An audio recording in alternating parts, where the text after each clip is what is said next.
brought my daughter to the hospital for her next round of chemo when the doctor stopped us and said, "Your child never had cancer." I glanced over at my daughter, who was clearly weak, bald, and thin after months of treatment, and told the new oncologist she had to be wrong.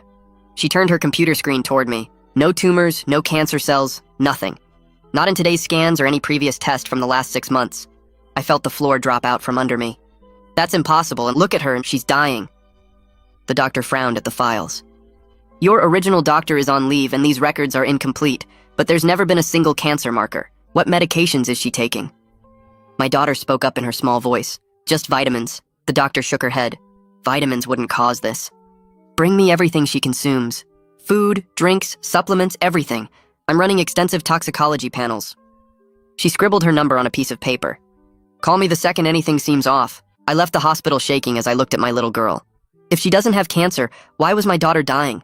I tore apart our medicine cabinet that night and brought everything to the doctor in 2 grocery bags. The tests revealed nothing unusual in the bottles themselves. But my daughter's blood work was showing mysterious toxin levels that shouldn't be there. So I started bringing in samples of meals we had at home. I was desperate. While waiting for more test results, I found myself scrolling through my wife's social media page, where she posted heartfelt videos of my daughter's journey to recovery. I was always thankful for the support she gave, especially the fundraising page that helped us a lot over the months. I continued scrolling through the comments, hoping the support would help keep my mind off of things when I noticed something strange. One person, a man named Dale, kept commenting on every single post with the same horrible messages. "Don't donate! This is a scam! Don't trust her!" And I thought, what kind of twisted person would do this on a cancer fundraising page? In my anger, I clicked on the profile. I sent him a message asking, "Dude, what's the big deal? Why are you leaving comments like this on my wife and child's page?" He responded almost instantly. "Your wife? Meet me tomorrow, at the McDonald's with the playground. Don't let her know." I went to the fast food restaurant alone and found Dale in the corner, staring out the window with hollow eyes. "Your daughter doesn't have cancer, does she?" he asked before I could even sit down in front of him. "How did you know?" "Because my Tommy never had it either." Then he pulled out his phone and showed me a picture of him, his son, and my wife, all smiling at the hospital. After Tommy died, I couldn't function. I was destroyed, but something kept bothering me about how fast everything happened at the end. So I paid for a private toxicology screening on some of his belongings I'd kept. Hair from his brush, baby teeth he'd lost during treatment. His hands were shaking. He was poisoned. And I found out too late. Before I could ask more questions, my phone rang. It was the doctor. I played the call on speaker. "Hello?" The toxicology results came back. "Your daughter has methotrexate and arsenic in her system. She's being systematically poisoned. We've cross-referenced it with everything you gave us, and we found traces in the cereal. Sir, please bring your daughter back to the hospital as soon as possible for treatment." Dale slammed his fist on the table when she hung up. "I knew it! I've been trying to warn people, but everyone thinks I'm just a grieving father who's lost his mind." He began tearing up. "She's a nurse, worked in pediatric oncology for 5 years before we met. She knew exactly what doses would cause the cancer symptoms." He leaned forward. "You need to catch her in the act. Set up cameras, document everything, get a video of her doing it. Without proof, she'll get away with it again, just like she did with Tommy." I rushed home and set up a hidden camera in the kitchen that streamed to my phone. The next morning, I pretended to leave for work, but parked down the street instead. I watched the feed as my wife poured cereal into my daughter's favorite bowl, then reached into the back of the cabinet and pulled out a prescription bottle hidden in a pack of sugar. She opened it carefully and crushed 2 white pills with a spoon before sprinkling it over the cereal and mixing it in with milk. "Breakfast is ready, sweetheart," she called out in her sing-song voice. I ran back to the house and burst through the door just as my daughter was lifting the first spoonful to her mouth. I knocked the bowl from her hands and it shattered on the floor. My wife stared at me, and I watched her realize I knew. That's when the kitchen door slammed open. Dale stood there pointing a gun at my wife. "Hello, Susan," Dale said. Her eyes widened. "Dale? How did you find me? I've been waiting so long for this." I stepped forward. "Dale, we have the video now. Let the police handle this." He shook his head. "They didn't believe me when Tommy died." "They won't believe you either. She's too smart." My wife pulled my daughter in front of her. "You won't shoot me in front of a child." "Watch me," Dale said, and took the safety off the gun.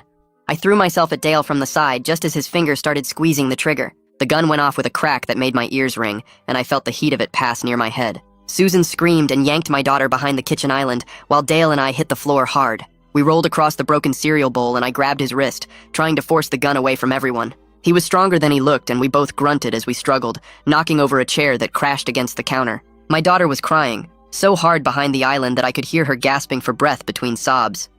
I managed to pin Dale's gun hand against the floor, but he used his other arm to shove at my face. The gun was still in his grip, and I knew if he got it pointed at anyone again, someone would die. I yelled at my daughter to run to the neighbor's house right now, my voice coming out harsh and desperate.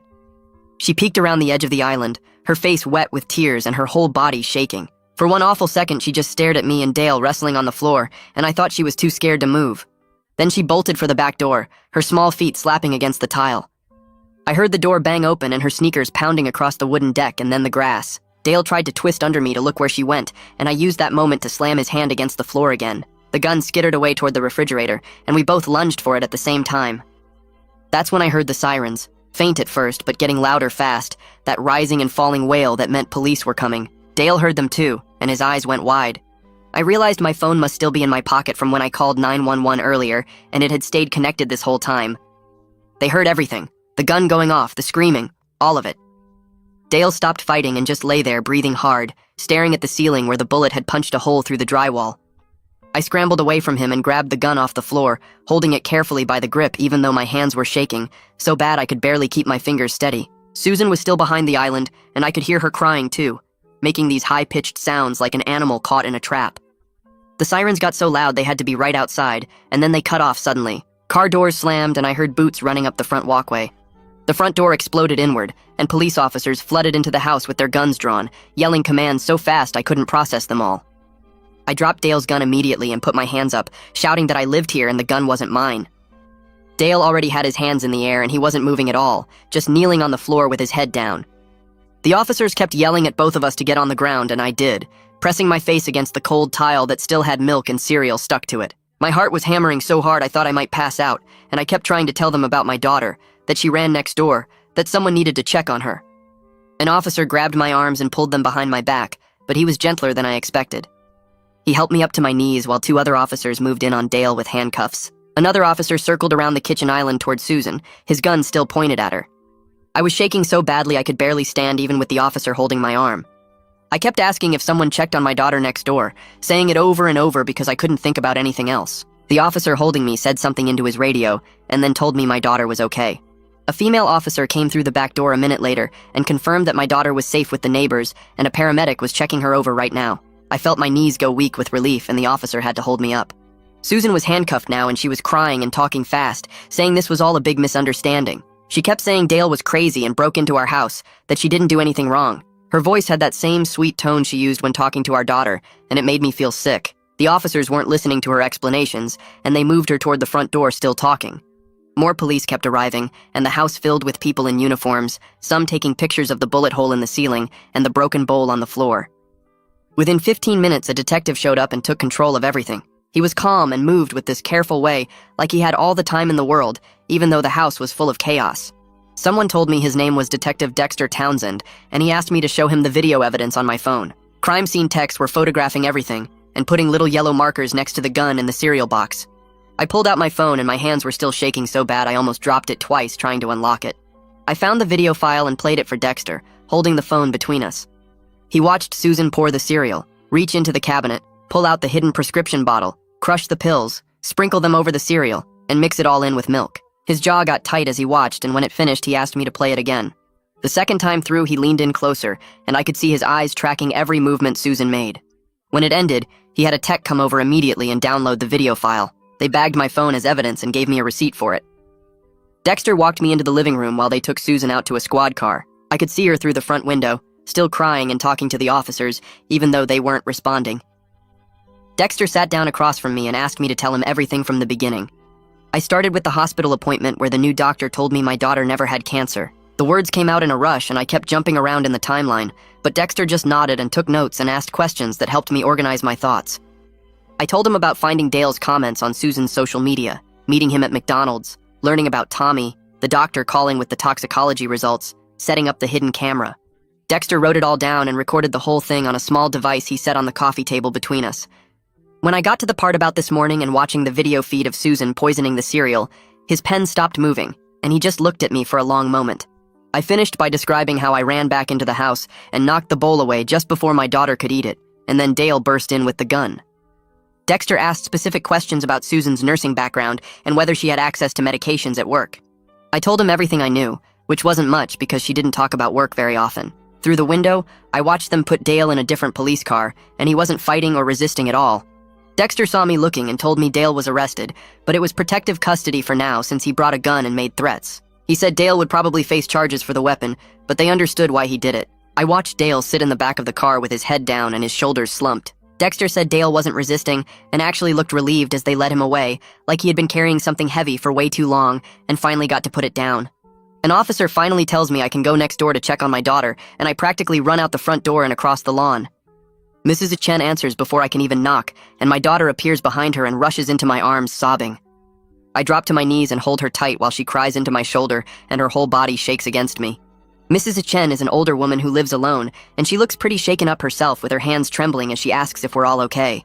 I tell her yes and thank her for taking care of my daughter, and she just nods and says she's glad to help. My daughter won't let go of me and keeps asking what happened and where mommy went, and I tell her everything is going to be okay now. The paramedic who checked her earlier comes over and asks if he can look at her again, and I nod while still holding her hand. He checks her pulse and looks at her eyes and listens to her breathing with his stethoscope. He tells me her vital signs are stable, but he really thinks we should go straight to the hospital for observation given what she's been through. I agree immediately without even thinking about it and scoop my daughter up even though she's getting too big to carry anymore. She buries her face in my neck and wraps her arms around me, and I can feel her tears soaking through my shirt collar.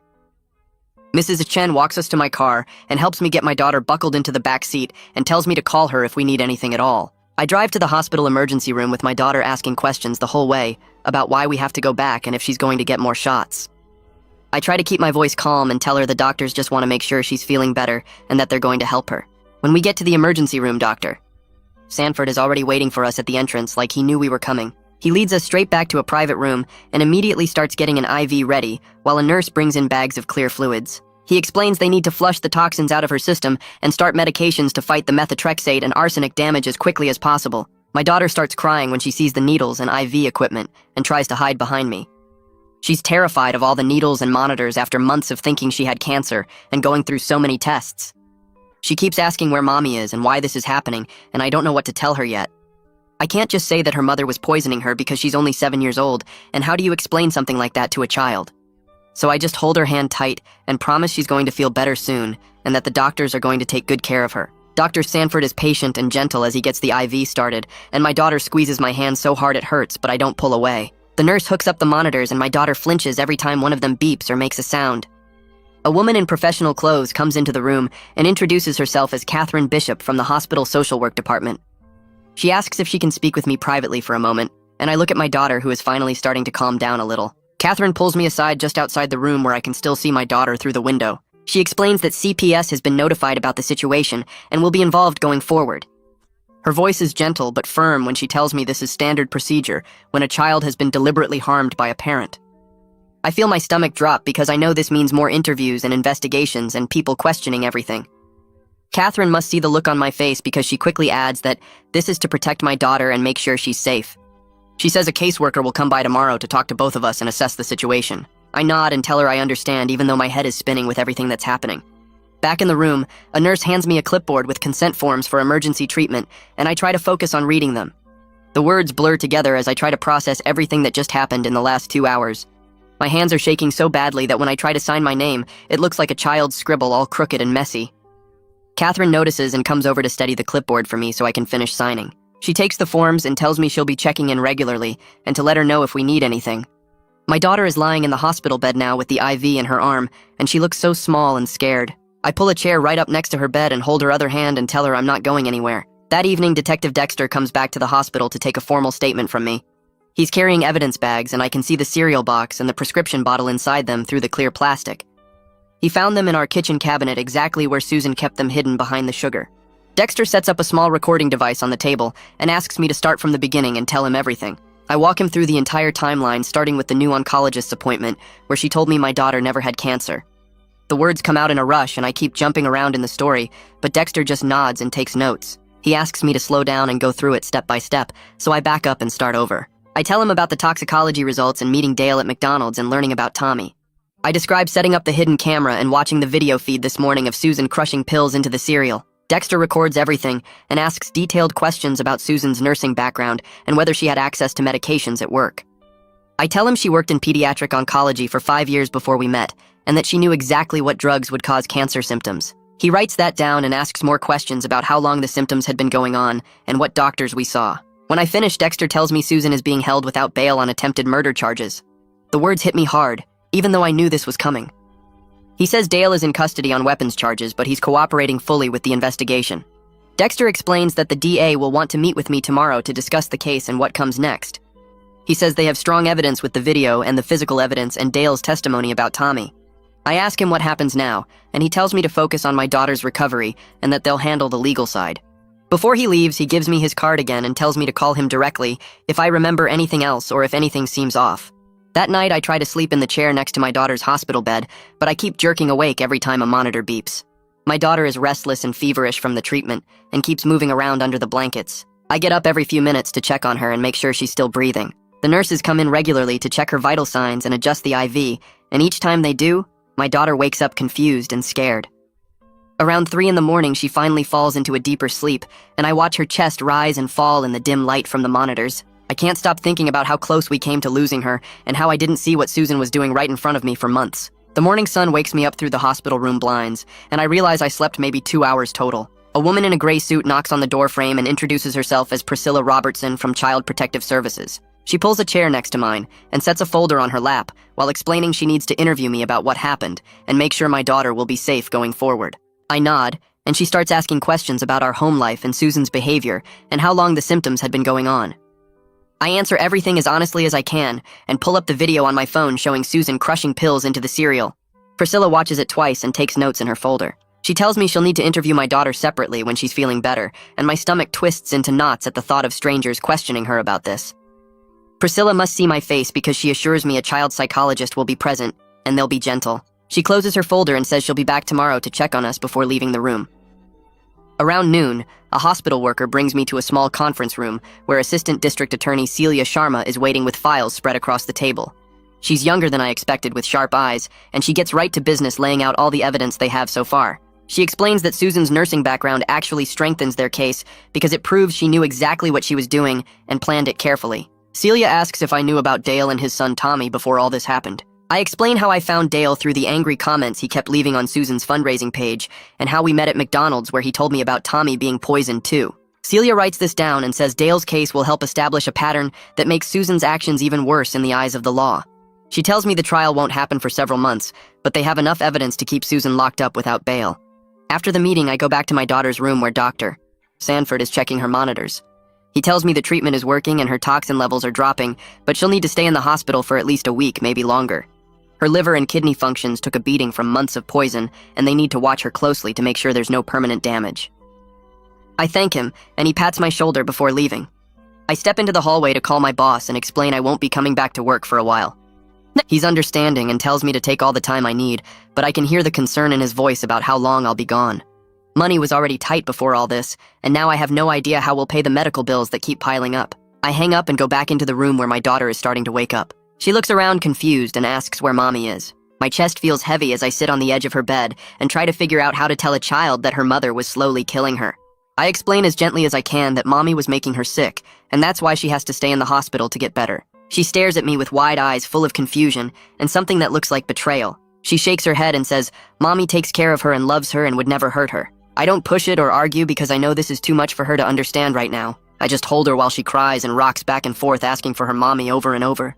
A nurse comes in to check on us but backs out quietly when she sees my daughter sobbing. It takes almost an hour before she finally exhausts herself and falls back asleep with tears still wet on her cheeks. My phone rings later that afternoon, and it's Detective Dexter calling with an update.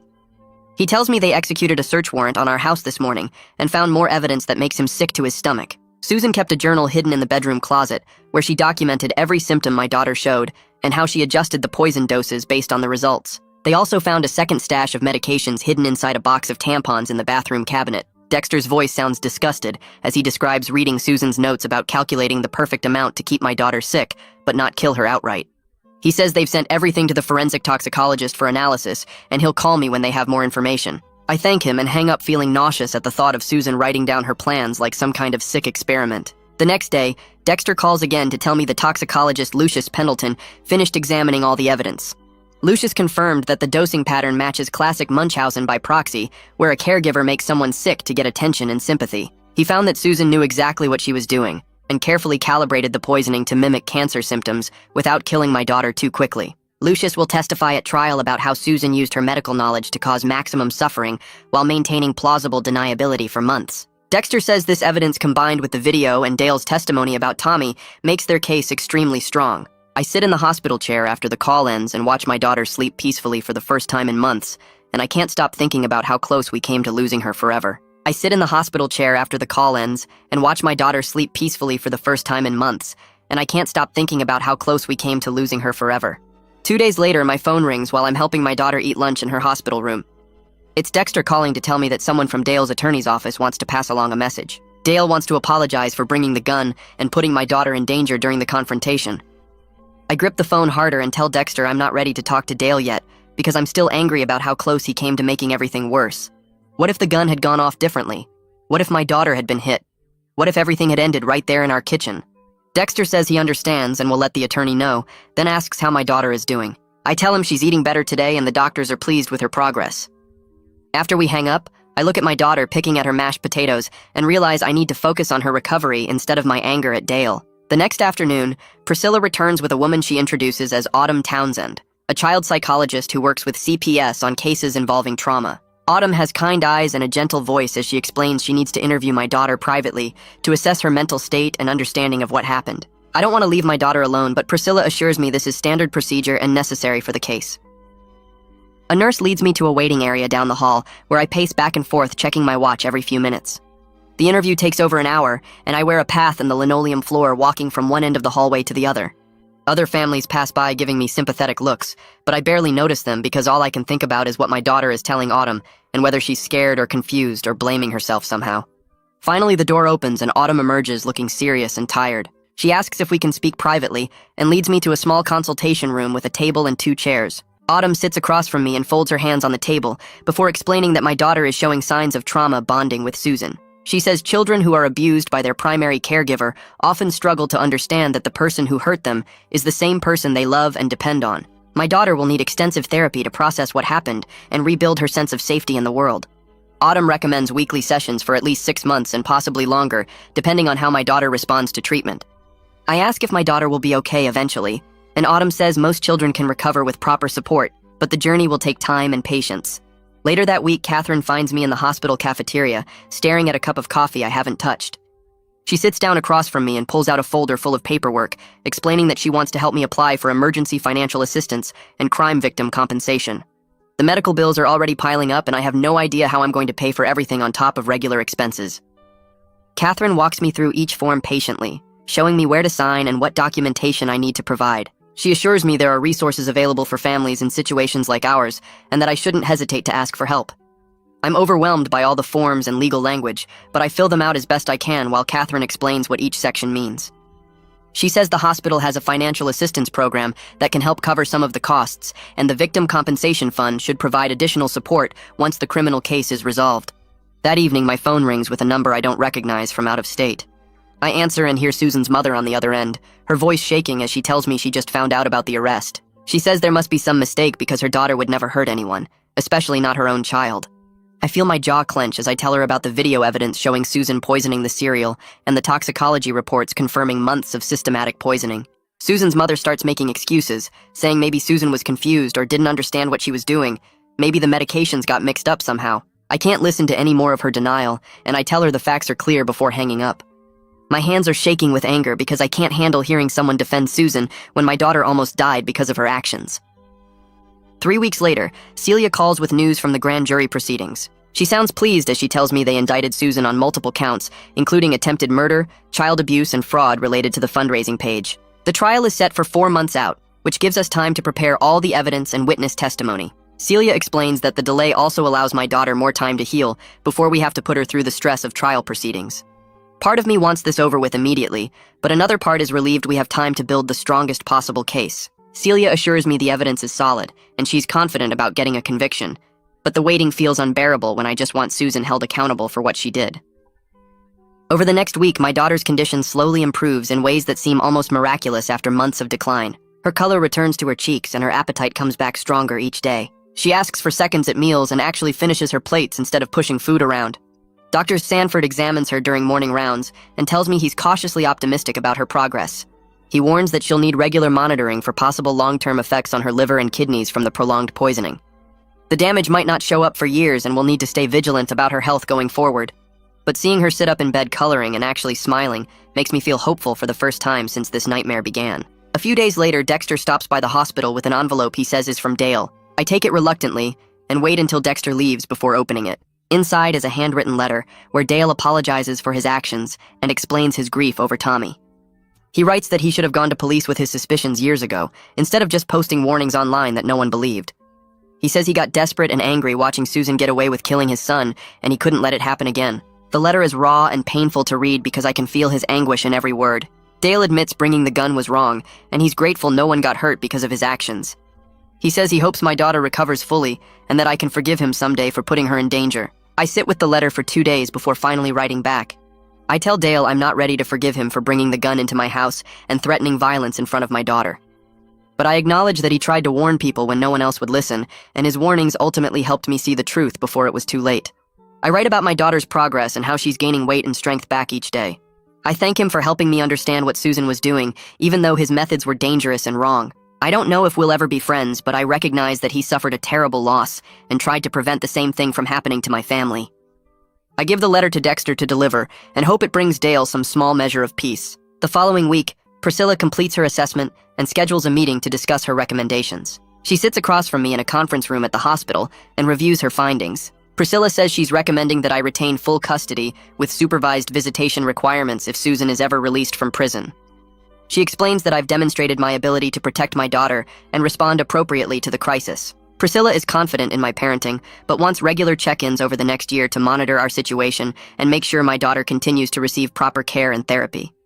She'll file her report with the court, and it will become part of the custody proceedings that will happen alongside the criminal trial. I feel relief wash over me knowing that Priscilla supports keeping my daughter with me, because losing custody on top of everything else would destroy what's left of our family. The hospital started discharge planning 3 days later, after my daughter's test results showed enough improvement. Catherine met with me in a small conference room and spread out a stack of paperwork across the table. She explained that my daughter would need home health visits twice a week for the first month to monitor her recovery. I signed form after form while Catherine made phone calls to set up appointments with specialists. She scheduled follow-ups with a kidney doctor, a liver specialist, and a nutritionist who would help rebuild my daughter's strength.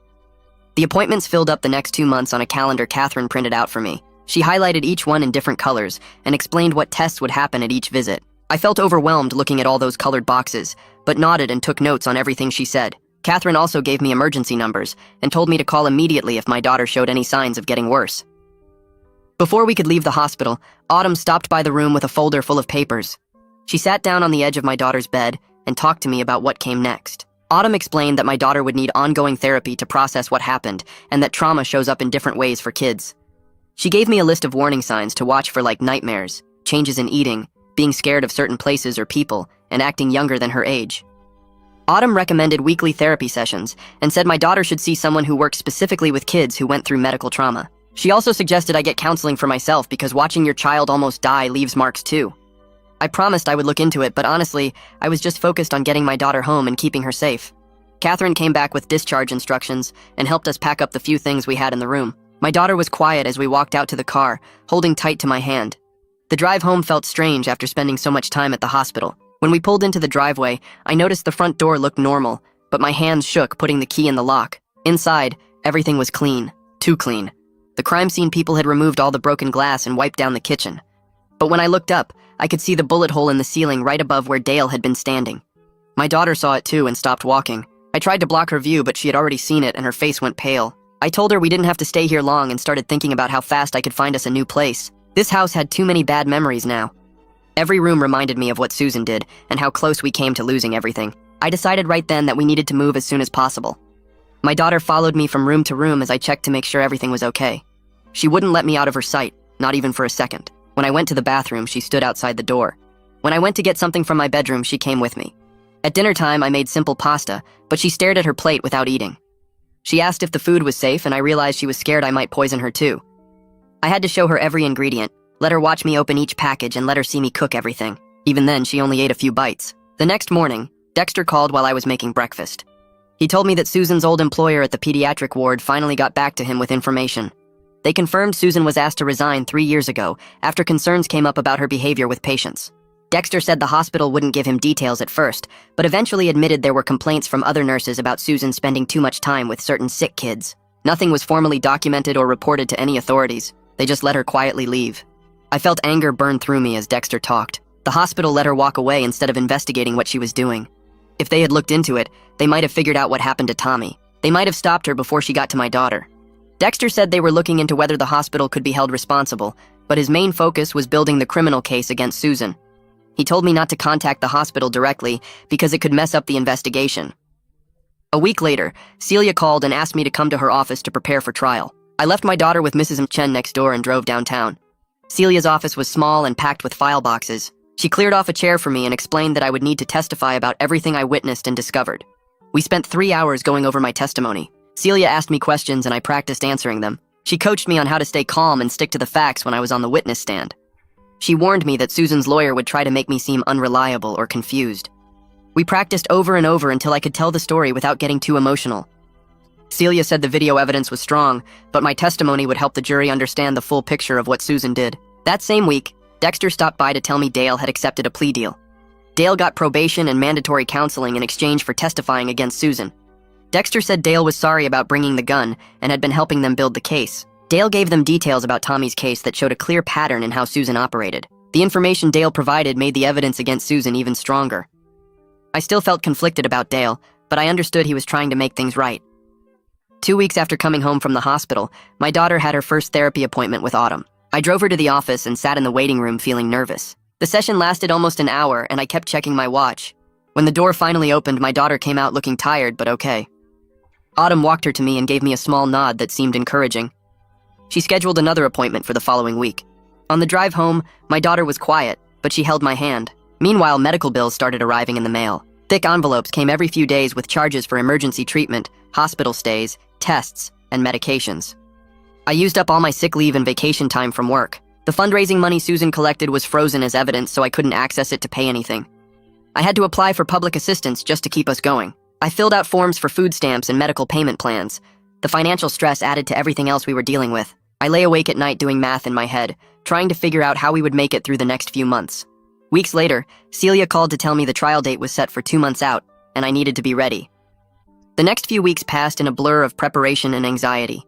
I took my daughter to therapy twice a week and watched her slowly start to trust again. She asked questions about the trial, and I tried to explain it in ways she could understand without scaring her more.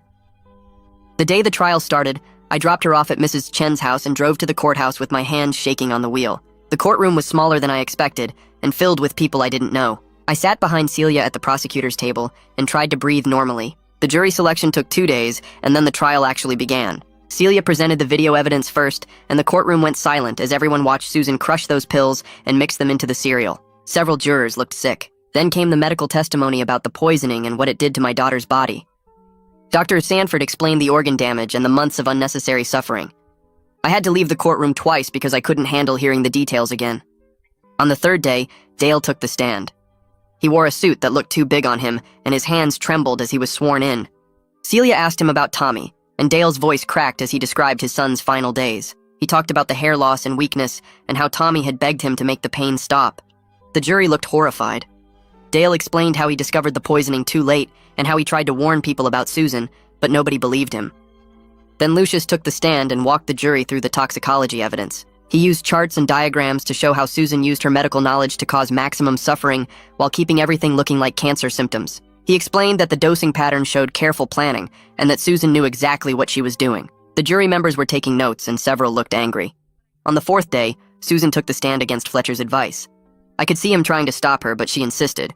She wore a simple dress and kept her voice soft as she testified.